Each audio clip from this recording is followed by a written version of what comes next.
Hello everyone and welcome back to the class. अभी बीते दिनों 2 क्लासेस जो है मैंने पीवाईक्यू की अपलोड की हैं एफए के अकाउंटेंसी टॉपिक के ऊपर। तो बहुत जल्द उन पीवाईक्यूज़ में मैंने स्टैटिस्टिक और इकोनॉमिक्स का डिस्कशन वीडियो भी अपलोड करूँगी चैनल पे।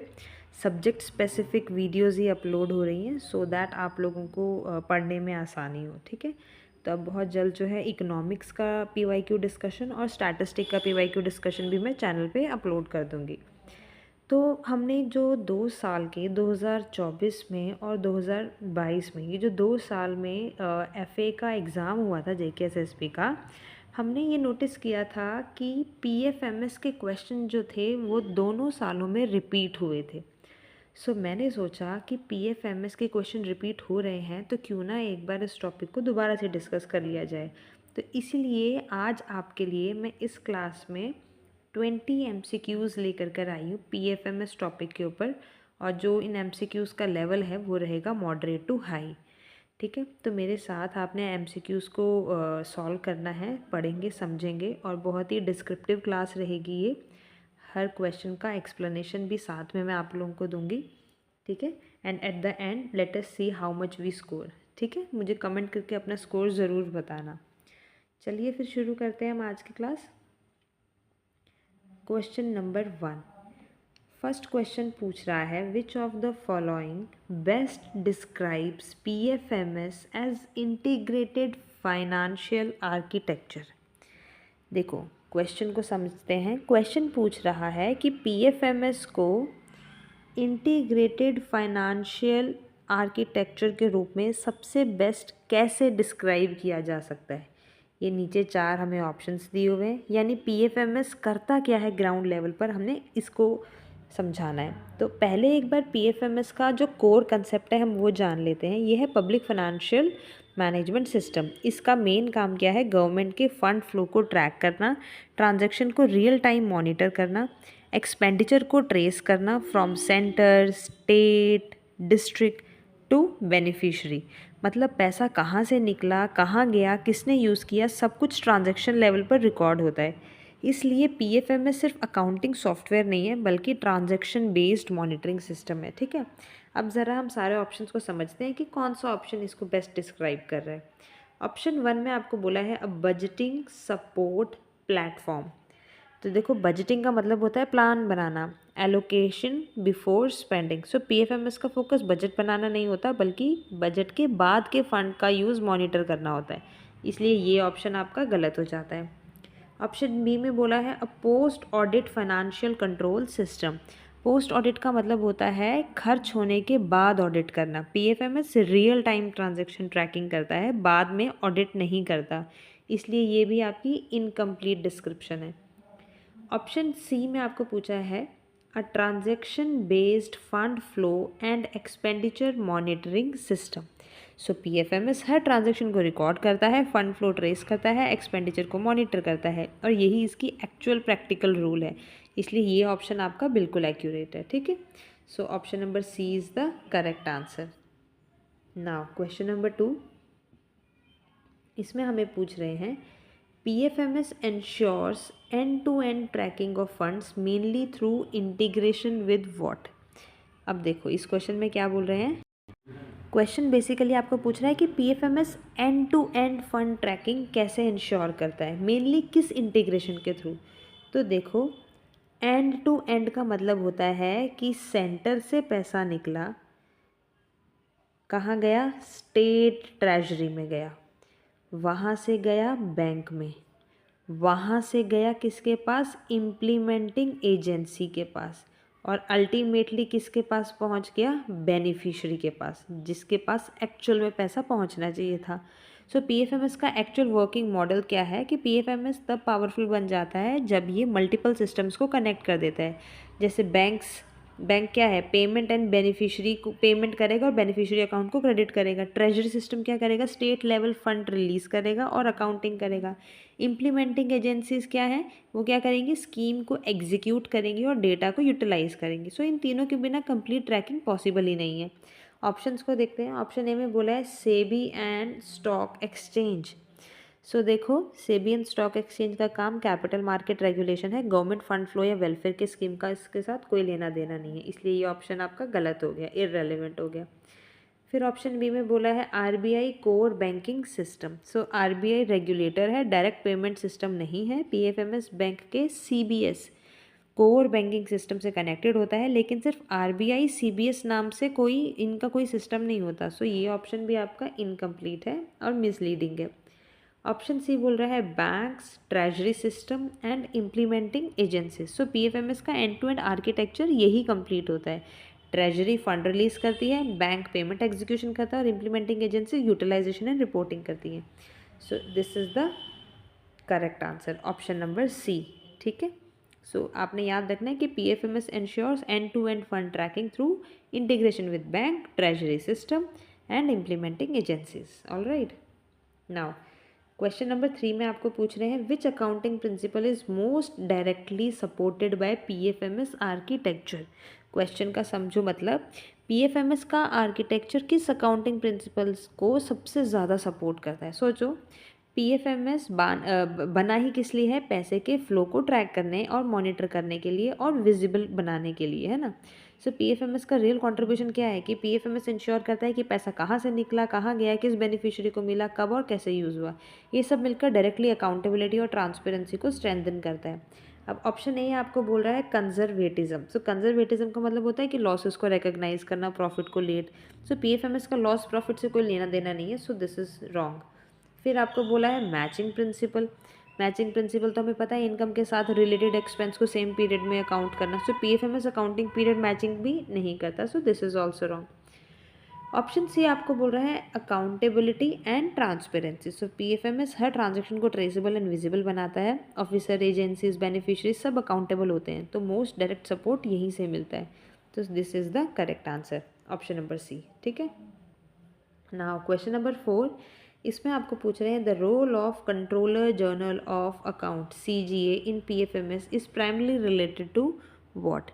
यहाँ पूछा गया है कि पीएफएमएस में सीजीएस का मेन रोल क्या है। तो आपने याद रखना है पीएफएमएस में क्या है, पीएफएमएस क्या है, सीजीए के अंडर का सिस्टम है। ठीक है, सीजीए पहले, इसके अंदर आता है पीएफएमएस। ओके, सो सीजीए का क्या रोल होता है, सीजीए है controller general of accounts, PFMS का नोडल अथॉरिटी है, गवर्नमेंट अकाउंट्स को ओवरसाइट करता है, fund flow and accounting system पर ऑपरेशनल कंट्रोल रखता है, पॉलिसी बनाना या ऑडिट करना इसका काम है, इसका काम नहीं है। ठीक है, अब ज़रा ऑप्शंस को डिस्कस करते हैं। ऑप्शन ए में बोला है policy formulation of schemes, as I have said earlier कि पॉलिसी बनाना इसका काम नहीं है, स्कीम्स या पॉलिसी ये मिनिस्ट्री डिपार्टमेंट का होता है, सीजीए पॉलिसी मेकर नहीं है। Fund allocation to states, fund allocation ministry of finance करेगा या फाइनेंस कमीशन करेगा, सीजीए सिर्फ अकाउंटिंग एंड ट्रैकिंग करता है। ऑप्शन सी बोल रहा है operational control and accounting oversight. So PFMS का ऑपरेशन, अकाउंटिंग फ्रेमवर्क, रिपोर्टिंग सब सीजीए के अंडर होता है। सो एग्जैक्टली यही सीजीए का मेन रोल है। ठीक है, सो आपने याद रखना है CGA means accounting and PFMS control. ठीक है, और जो सीएजी है, कैग जिसे हम कहते हैं, that is responsible for auditing. ठीक है, ये सीजी और कैग में कहीं कन्फ्यूजन नहीं होनी चाहिए। नाउ क्वेश्चन नंबर 5 आपको पूछ रहा है PFMS enables DBT, direct benefit transfer, mainly by ensuring what.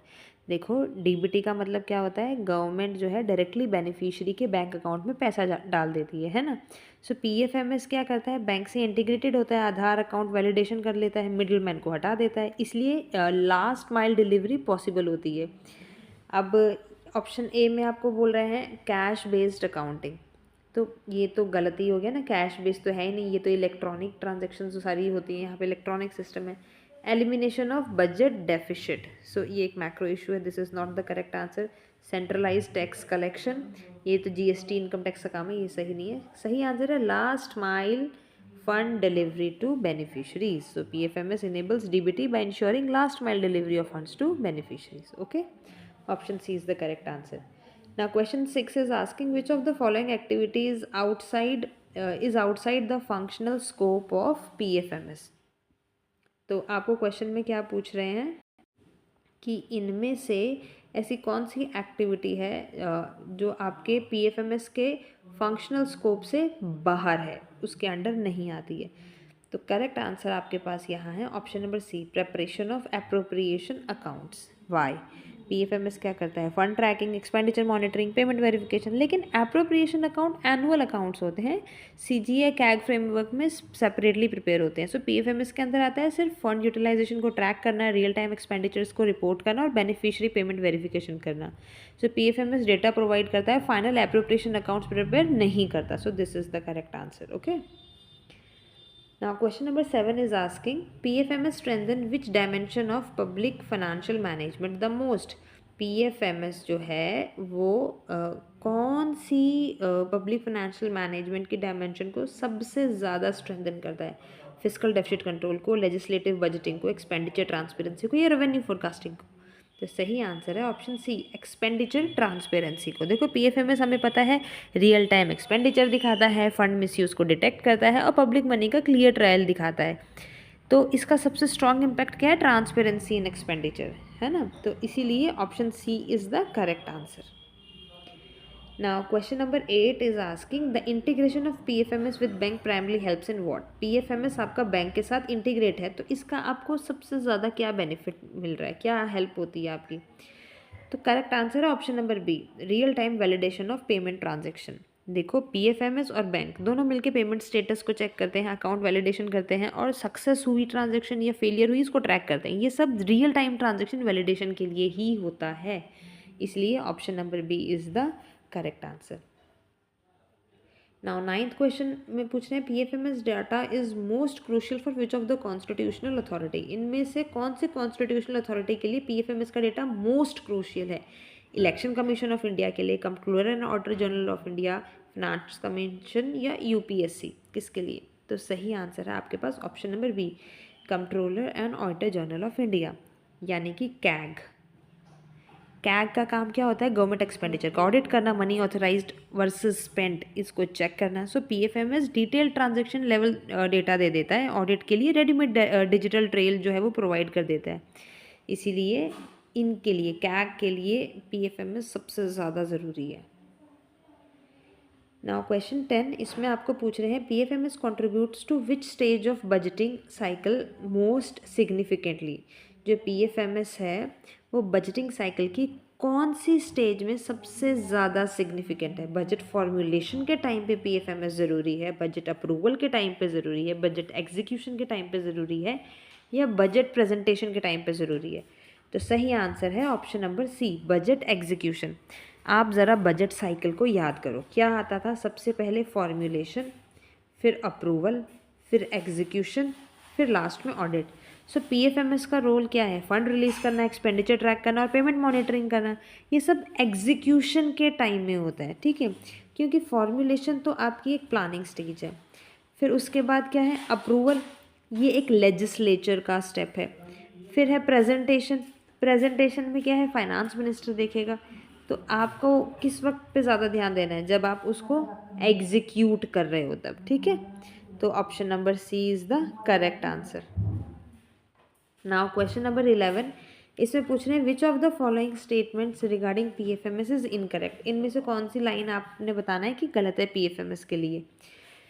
PFMS central and state government schemes को सपोर्ट करता है, PFMS real time fund flow visibility provide करता है, पीएफएमएस ने आरबीआई के रोल को ही बदल दिया है, या पीएफएमएस डीबीटी आर्किटेक्चर को सपोर्ट करता है? करेक्ट आंसर है ऑप्शन नंबर, याद रखना क्वेश्चन में आपको इनकरेक्ट पूछा है, गलत कौन सा है ये बताना है। तो इसलिए सही आंसर आपके पास ऑप्शन नंबर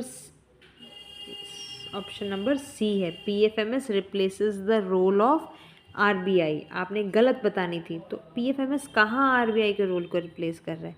एग्जामिनर बेसिकली यहाँ चेक करना चाहता है कि पीएफएमएस का एक्चुअल रोल क्या है और किस अथॉरिटी का काम जो है पीएफएमएस कभी नहीं कर सकता। सो हमें तो पता है कि पीएफएमएस का फंडामेंटल नेचर क्या है। ये एक फाइनेंशियल मैनेजमेंट आईटी प्लेटफॉर्म है, गवर्नमेंट एक्सपेंडिचर और फंड फ्लो को ट्रैक, मॉनिटर, रिपोर्ट करता है। ये बैंकिंग सिस्टम का यूज़र है, ओनर या कंट्रोलर नहीं है। आरबीआई तो सेंट्रल बैंक ऑफ इंडिया है, ये monetary policy, currency issue, bank regulation, payment system, इन सब का सुप्रीम अथॉरिटी है। इसलिए पीएफएमएस कभी भी आरबीआई को रिप्लेस नहीं कर सकता है, ठीक है।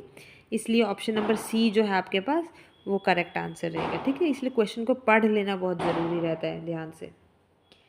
नाउ क्वेश्चन नंबर 12 आपको पूछ रहे हैं in PFMS the term implementing agency refers to what. कहते हैं पीएफएमएस में जो इम्प्लीमेंटिंग एजेंसी का शब्द है उसका मतलब क्या होता है। मतलब एग्जामिनर आपको ये पूछ रहा है कि पीएफएमएस में कौन ग्राउंड लेवल पर स्कीम को एक्चुअली रन करता है, यही हुई ना इम्प्लीमेंटिंग एजेंसी।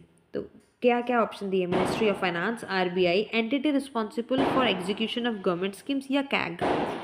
तो सही आंसर है option C, entity responsible for execution of government schemes.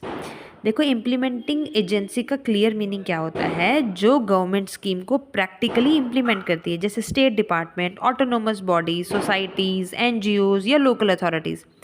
PFMS में क्या होता है कि इन एजेंसीज को रजिस्टर कर दिया जाता है और उनके थ्रू फंड यूटिलाइजेशन को मॉनिटर किया जाता है, ठीक है। इसलिए आपका ऑप्शन नंबर सी जो है वो करेक्ट आंसर रहेगा। Now 13th question, PFMS primarily helps in reducing which type of financial risk। PFMS जो है वो किस तरह के फाइनेंशियल रिस्क को रिड्यूस करने में मेन मदद करता है।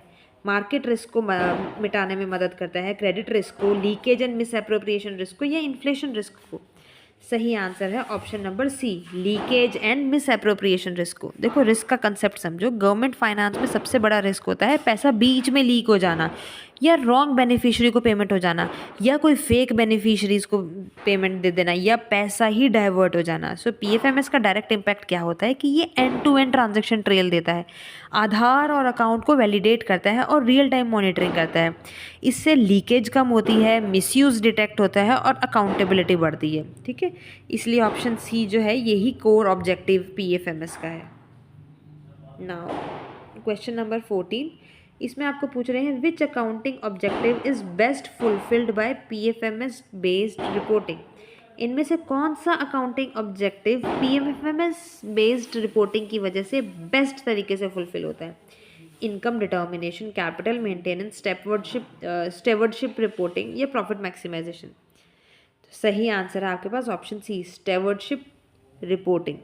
देखो अकाउंटिंग ऑब्जेक्टिव के एंगल से देखते हैं, गवर्नमेंट अकाउंटिंग का मेन गोल प्रॉफिट नहीं होता बल्कि पब्लिक मनी का रिस्पॉन्सिबल यूज़ दिखाना होता है।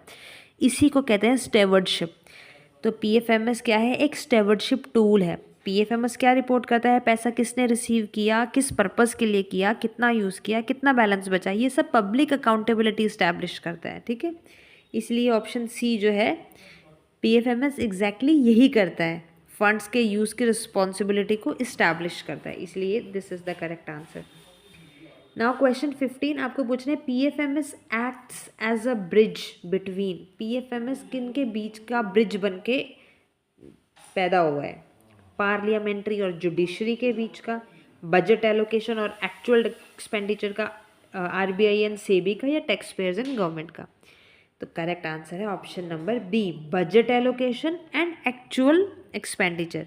बजट तो सिर्फ ऑथराइजेशन होता है कि पैसा एलोकेट हो गया है, रियलिटी ये है कि पैसा कैसे स्पेंड हुआ, क्या पर्पस फुलफिल हुआ भी कि नहीं, इन दोनों के बीच का जो गैप है वो पीएफएमएस फिल करता है। ये क्या ब्रिजिंग रोल फुलफिल करता है अपना कि बजट एलोकेशन के बाद फंड रिलीज को ट्रैक करता है, एक्चुअल स्पेंडिंग को रिकॉर्ड करता है और यूटिलाइजेशन रिपोर्ट्स को जनरेट करता है, ठीक है। इसीलिए यही सही आंसर है आपके पास। नाउ क्वेश्चन 16 आपको पूछ रहे हैं the success of PFMS and DBT implementation mainly depends upon what. ये जो पीएफएमएस की जो सक्सेस है ना, कौन सी, डीबीटी इम्प्लीमेंटेशन की, ये मेनली किसके ऊपर डिपेंड करती है, बजट सरप्लस पे, accurate beneficiary database and bank line linkage पे, मैनुअल वेरिफिकेशन ऑफ पेमेंट पे, या फिजिकल कैश ट्रांसफर पे। सही आंसर है accurate beneficiary database and bank linkage. यहाँ एग्जामिनर बेसिकली ये पूछ रहा है कि डीबीटी का ग्राउंड लेवल सक्सेस का सबसे क्रिटिकल फैक्टर क्या है जब पीएफएमएस यूज़ हो रहा हो। तो सो टेक्नोलॉजी कितनी भी स्ट्रांग हो, अगर इनपुट डाटा आपका गलत है तो डीबीटी फेल हो जाता है। सो पीएफएमएस और डीबीटी इन दोनों का वर्किंग लॉजिक क्या है कि डीबीटी का फ्लो कैसा होता है, बेनिफिशियरी आइडेंटिफाई होता है, उसका बैंक अकाउंट या आधार जो है वो वेरीफाई कर दिया जाता है, पीएफएमएस पेमेंट इंस्ट्रक्शन जनरेट कर देता है और बैंक के थ्रू पैसा डायरेक्ट क्रेडिट हो जाता है बेनिफिशियरी के अकाउंट में। मान लो अगर बेनिफिशियरी डाटाबेस ही गलत है या बैंक अकाउंट का लिंकेज ही इनकरेक्ट है तो क्या होगा, पेमेंट फेल हो जाएगी या गलत इंसान को पैसा मिल जाएगा, या हो सकता है डुप्लीकेशन हो जाए बेनिफिशरीज की, या घोस्ट बेनिफिशरी हो जाए, मतलब जिसको देना था उसकी जगह किसी और को हो गया। इसलिए सक्सेस का बेस क्या है कि डेटा आपका एक्यूरेट हो और दूसरा बैंक के साथ लिंकेज रहे, ठीक है। इसीलिए option number B is the correct answer. Now question number 17, इसमें आपको ये पूछ रहे हैं PFMS enhances physical discipline mainly by, physical discipline को कैसे इन्हांस करता है PFMS? टैक्स के रेट को इंक्रीज करके, फंड रिलीज को मॉनिटर और यूटिलाइज करके, गवर्नमेंट की बोरिंग्स को रिड्यूस करके, या इन्फ्लेशन को कंट्रोल करके। सही आंसर है option number B, monitoring, fund release and utilisation. Physical discipline का मतलब होता है पब्लिक मनी का कंट्रोल्ड, प्लान्ड और अकाउंटेबल यूज़। इसका मतलब पैसा वेस्ट ना हो, ओवर स्पेंडिंग ना हो, ऑथोराइज्ड पर्पस के लिए ही खर्च हो। सो PFMS का फिजिकल डिसिप्लिन मैकेनिज्म क्या है समझो। PFMS फंड रिलीज को डिजिटली रिकॉर्ड कर देगा, यूटिलाइजेशन को कंटिन्यूसली ट्रैक करेगा, अनस्पेंट बैलेंसेस को आइडेंटिफाई करेगा और रियल टाइम एक्सपेंडिचर रिपोर्ट्स देगा। इससे डिपार्टमेंट्स अनकंट्रोल्ड स्पेंडिंग नहीं कर सकते, आइडल फंड आइडेंटिफाई हो जाते हैं और फाइनेंशियल इनडिसिप्लिन कम होता है, ठीक है। इसलिए आपका ऑप्शन बी जो है ये करेक्ट आंसर की सारी खूबियों को व्यक्त करता है। Now question number 18, which of the following reports can be best supported under PFMS data? PFMS data में आपने ये बताना है इनमें से कौन सी रिपोर्ट जो है वो बेस्ट सपोर्ट करती है। Cash flow statement of company, fund utilisation certificate, trading account या profit and loss account. Correct answer है option number B, fund utilisation certificate, जिसे UCB बोल रही हूँ मैं। यहाँ पूछा बेसिकली आपको ये जा रहा है कि PFMS के डेटा को सबसे प्रैक्टिकल और डायरेक्ट यूज़ किस रिपोर्ट में होता है। सो PFMS डेटा का नेचर क्या होता है कि स्कीम वाइज एक्सपेंडिचर होती हैं, एजेंसी वाइज यूटिलाइजेशन होती है और अमाउंट रिलीज्ड वर्सेस स्पेंट, इसका एनालिसिस होता है और कितना बैलेंस बचा है ये बताया जाता है। सो ये डेटा एग्जैक्टली यूटिलाइजेशन सर्टिफिकेट के लिए चाहिए होता है। UC का क्या रोल है यूटिलाइजेशन सर्टिफिकेट का? UC क्या है, एक प्रूफ होता है कि रिलीज्ड फंड का प्रॉपर यूज़ हुआ है कि नहीं हुआ है, और नेक्स्ट इंस्टॉलमेंट रिलीज़ करने के लिए ये मैंडेटरी होता है। जो कैग ऑडिट और मिनिस्ट्री रिव्यू का बेस भी होता है ये। सो PFMS UC को एक्यूरेट, टाइमली और वेरीफिएबल बनाता है, ठीक है। इसलिए ऑप्शन नंबर बी जो है that is the correct answer. Now question number 19, इसमें हमें पूछ रहे हैं PFMS is most closely aligned with which modern public financial concept? PFMS कौन सी मॉडर्न पब्लिक फाइनेंशियल कंसेप्ट के साथ क्लोजली अलाइंड है इनमें से? आउटकम बेस्ड बजटिंग के, जीरो बेस्ड बजटिंग के, इंक्रीमेंटल बजटिंग के या डेफिसिट फाइनेंसिंग के? सही आंसर है आउटकम बेस्ड बजटिंग के। देखो यहाँ क्वेश्चन ये देखना चाहता है कि PFMS का connection modern public financial reform के किस कंसेप्ट में सबसे ज़्यादा है। तो सिर्फ पैसा खर्च करना इंपॉर्टेंट नहीं होता, बल्कि पैसा किस पर्पस के लिए, क्या रिजल्ट आ रहा है, कितना आउटकम हुआ, ये अप्रोच के कहलाता है आउटकम बेस्ड बजटिंग, ठीक है। सो PFMS और आउटकम बेस्ड बजटिंग का लिंकेज क्या है कि आउटकम बेस्ड बजटिंग का फोकस इनपुट्स नहीं होता, आउटपुट्स नहीं होता, क्या होता है outcomes and result. So PFMS scheme wise expenditure को ट्रैक कर रहा है, बेनिफिशियरी वाइज पेमेंट डिटेल दे रहा है और फिजिकल और फाइनेंशियल प्रोग्रेस को लिंक कर रहा है। इससे गवर्नमेंट या ये एक्सेस कर सकती है कि पैसा खर्च हुआ या नहीं हुआ, डिजायर्ड आउटकम अचीव हुआ या नहीं हुआ। इसलिए PFMS result oriented public financial system को सपोर्ट करता है, ठीक है। इसलिए option A is the correct answer. Now let's move to the last question of the session. इसमें पूछ रहे हैं from an examiner's perspective PFMS questions are generally linked with what? कहते हैं एग्जामिनर परस्पेक्टिव से बताओ कि PFMS क्वेश्चन जो हैं वो जनरली किससे लिंक्ड होते हैं? कॉर्पोरेट अकाउंटिंग प्रिंसिपल से, पब्लिक एक्सपेंडिचर कंट्रोल मैकेनिज्म से, कॉस्ट अकाउंटिंग टेक्निक से या फाइनेंशियल मार्केट ऑपरेशन से? तो सही आंसर है option number B, public expenditure control mechanism से।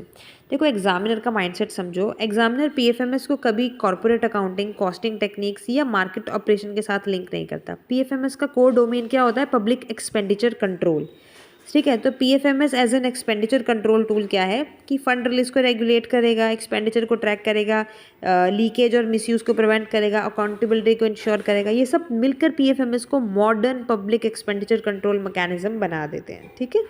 इसलिए option number B is the correct answer.